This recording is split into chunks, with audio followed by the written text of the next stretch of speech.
अगर आप जयपुर के आसपास रहते हैं और किसी ऐसी ऑफबीट हिस्टोरिकल जगह की तलाश में हैं जहाँ कोई भीड़ भाड़ ना हो, सिर्फ सन्नाटा, इतिहास और शानदार व्यू, तो ये वीडियो आपके लिए। आप वीडियो में बने रहिए, हम आपको डिटेल में बताते हैं।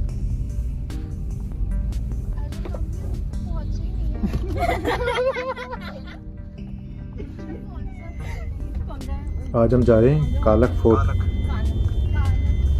कहा जाता है कि यहाँ एक ज़माने में तोपें चलती थी और आज यहाँ केवल खामोशी का राज है। रास्ता कैसा है, चढ़ाई कितनी है और किले का इतिहास क्या है, सब कुछ कवर करते हैं इस वीडियो में। दोस्तों, अब ट्रैक स्टार्ट हो चुका है किले के लिए। इस किले की जयपुर से दूरी है 50 से 55 किलोमीटर। आप जयपुर अजमेर रोड से जोबनेर होते हुए या कालवाड़ रोड के रास्ते यहाँ आसानी से पहुँच सकते हैं।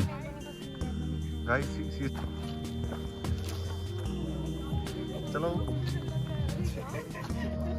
हम काफ़ी लोग आए ग्रुप में और हम चढ़ रहे हैं किले की ओर। ये देखिए दोस्तों, किले का बाहर से नज़ारा। थोड़ा बहुत चढ़ना पड़ता है यहाँ पे, लगभग 30 से 40 मिनट लग जाते हैं।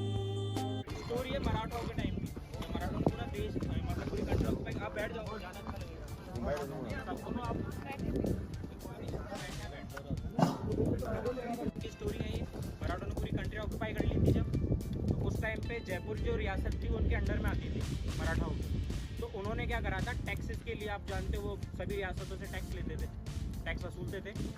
तो उस समय जयपुर के पास में बिल्कुल भी देने के लिए कुछ भी नहीं था पैसा। लेकिन मराठाओं की जो मिलिट्री है, जो आर्मी है उनकी, उन्होंने यहाँ छावनी डाल ली थी। इस जगह का नाम है कलाल, ठीक है। तो हुआ क्या था कि जयपुर के राजा पे जब प्रेशर आया, जयपुर के राजा उस समय कौन थे, सवाई प्रताप सिंह राजा थे उस टाइम पे। तो उन्होंने जो उनके सामंत हैं, जो जागीरदार हुआ करते थे, जो जोबनेर और कलाक जगह के जो जागीरदार थे, जो सामंत थे, वो थे यहाँ पे खंडेलवाल सेठ, ठीक है। तो दोस्तों, ये किला लगभग 250 से 300 फीट ऊंची पहाड़ी की चोटी पर बना हुआ है। यह किला लगभग 500 से 600 साल पुराना माना जाता है। कालक ठिकाना उस समय आमेर, बाद में जयपुर रियासत के अधीन एक प्रमुख जागीर हुआ करता था। यह मुख्य रूप से कछवा राजवंश की कंगारोत शाखा के राजपूत ठाकुरों का शासन रहा है।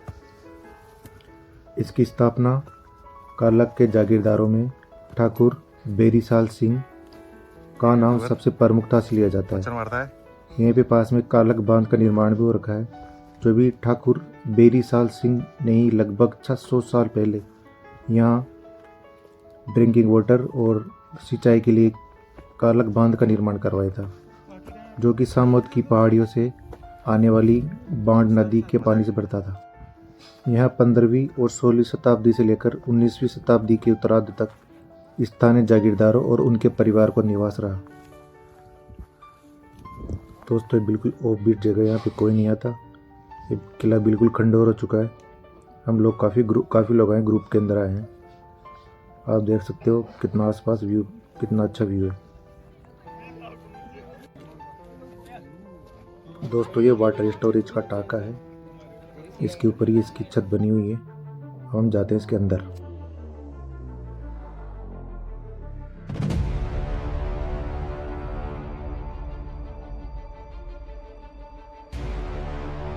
किले के भीतर बारिश के पानी का स्टोर करने के लिए जमीन के भीतर पक्के वाटर रिजर्वायर बने हुए हैं, जिनसे लंबे समय तक घेराबंदी के दौरान पानी की आपूर्ति होती थी। यह भी एक वाटर स्टोरेज ही कुछ काफ़ी गहरा है। कालक किले का सबसे ऐतिहासिक और खूनी अध्याय जुड़ा हुआ है 19वीं सदी के युद्ध से। कहा जाता है कि जब अंग्रेज़ों का प्रभाव जयपुर रियासत पर बढ़ रहा था, तो ईस्ट इंडिया कंपनी और जयपुर दरबार की कुछ जन विरोधी नीतियाँ लागू की गई। कालक के ठाकुर बेरीसाल सिंह ने अंग्रेज़ों की अधीनता और इन नीतियों के खिलाफ बगावत का झंडा बुलंद कर दिया।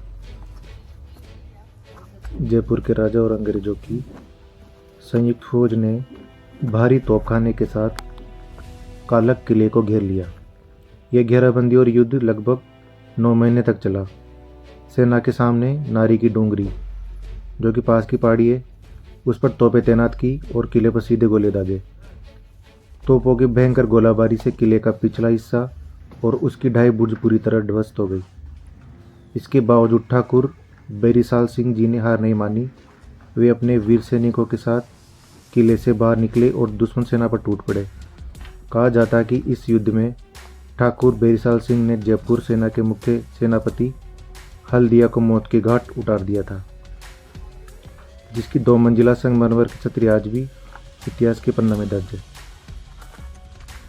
दोस्तों, ये किला बिल्कुल डरावना सा लगता है, पूरा खंडहर हो चुका है। आप देख सकते हो जगह जगह पेड़ उगे हैं, जंगल जैसा लग रहा है। कई जगह छत गिरी हुई है, ऐसा लगता है कभी भी कुछ भी हो जाए। बहुत डरावना है। जनाना और मध्यान्ह महल, जागीरदारों के रहने के कमरे, रसोइयाँ और गुप्त आलोक के अवशेष आज भी यहाँ मौजूद है। किले के पास और नीचे पहाड़ी की तलहटी में प्राचीन हनुमान मंदिर और भोलेनाथ का मंदिर है। यहाँ स्थानीय लोग आज भी पूजा अर्चना करने आते हैं।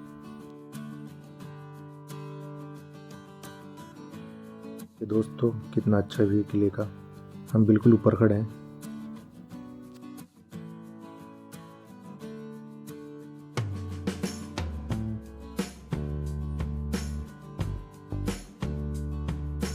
ये डांस चल रहा है हमारे ग्रुप का, फुल फन और एंजॉय। दोस्तों, चैनल सब्सक्राइब करें अगर वीडियो में यहाँ तक आप पहुँच चुके हो तो। वो कॉलेज में मैंने भेजा था। दोस्तों, अब किले से बाहर नीचे जाने की तैयारी में है।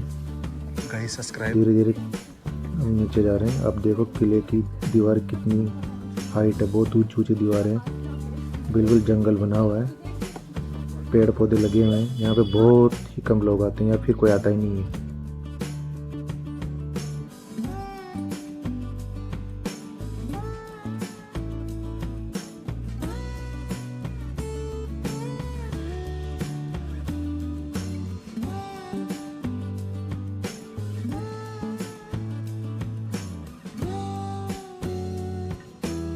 किले के ठीक नीचे 700 बीघा में फैला ऐतिहासिक कालक बांध है। 1981-82 तक ये बांध पानी से लबालब भरा रहता था और इसकी नहरें दूध और फागी तक जाती थी। हालांकि कैचमेंट एरिया में अतिक्रमण के कारण अब ये अक्सर सूखा रहता है, लेकिन मानसून में जब पानी आता है तो नज़ारा अद्भुत होता है।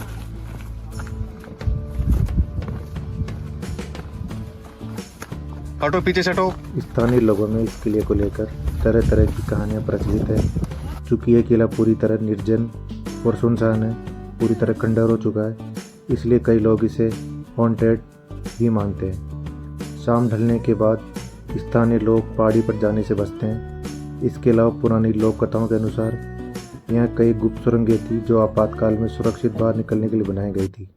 आने का सबसे बेस्ट टाइम है सर्दियों में। आसपास कोई होटल या रेस्टोरेंट नहीं है, इसलिए अपने साथ पानी और खाने पीने का सामान जरूर लाएं। अगर आपको ये हिस्टोरिकल ब्लॉग और कालक किले की अनसुनी कहानी पसंद आई हो तो वीडियो को लाइक करें, शेयर करें और वेंडरर अशोक चैनल को सब्सक्राइब करना नहीं भूलें।